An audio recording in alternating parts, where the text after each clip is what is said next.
Hey, what's up guys? In this video I'm going to be showing you guys how I go about scaling the product. So right here we have a really good interest projector. It had two purchases. We spent $22.99 per purchase to make $500. It has a 10.88 ROAS. So what I would do in this case is, it might be too soon just because it only has two purchases. Usually I would wait between 3 to 4 purchases to tell. But I'm really confident in this product. The return on ad spend is really high. So if I wanted to scale this ad set right now, this is how I'd go about it. So right now we have it on $20 automatic. What I would do is I would duplicate it. We're gonna use the same campaign. This is referring to the same projector I showed you guys in the last video. I just tested it before, so I wanted to show you guys how I'd go about doing this. So I would just do same interest, obviously, but I'm going to just name it MB for manual bid, and whatever the manual bid I'm going to put.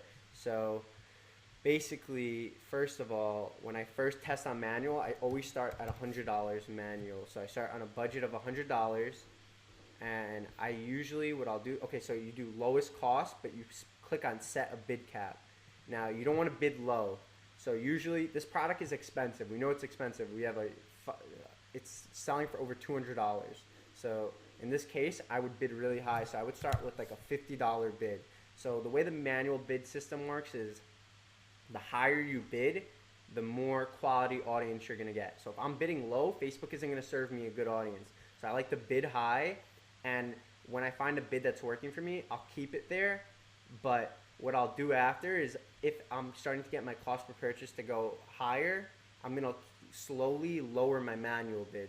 So I like to start with a high manual bid, and usually it works out for me, but if it's not working that well, I'll slowly lower it until I find like that middle ground that it's working really well. So start with a high bid depending on the product, but usually if it's like a cheap margin product, I'll start with like a $25 bid, $30 bid, but for this product it's expensive, so I'll start with like $50 bid. You can even go higher than 50, but I usually just start at 50.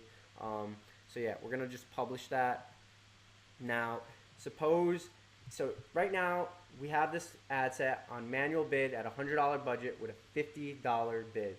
So what I would do if it's starting to work and I'm getting cheap conversions, I would then, just because the margins are big, so you only do this if the margins are big. So if the margins are like $40 to $50, I'll jump the budget. So I'll jump it from $100 to $500. I'll jump it from $500 to $1,000. I'll jump it from $1,000 to $2,500. But if the margins were small, like 10, 15, 20, I wouldn't mess with a $10 margin product. Obviously, I'm not into that. But if it was like $30 margins, I would go with the general scaling rule of 20% a day. It will keep your CPP low, and you'll get much better return on ad spend. And the reason I would do that is because when you jump your budget, it's basically a shock to the ad set. So every ad set has a learning phase. The learning phase is like 50 or so purchases just for the beginning, and after 1,000 it starts to really optimize really well.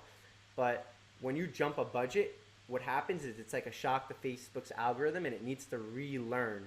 So when you're jumping it too hard, you're going to be messing up your ad sets. So if it's not a big margin product, you scale 20% a day. If it's huge margins, like $40, $50 margins, you could jump it like $500 at a time, because you'll have room for your cost per purchase to go up and still be in profit. So just a general understanding you guys should have is, when you scale, it's inevitable that your CPP, your cost per purchase, is going to increase. So you should always have that in your mind. As your budget goes higher, your cost per purchase goes higher. Never think like, don't get upset that you have one day $5 cost per purchase, the next day $10 cost per purchase. It's natural. This is what happens when you scale. So this shouldn't be like unfamiliar. When you see it, like, you should be like, okay, I'm scaling, I know this is gonna happen. That's why I always tell people, you want to work with products that have margins, because you should always expect your cost per result to increase.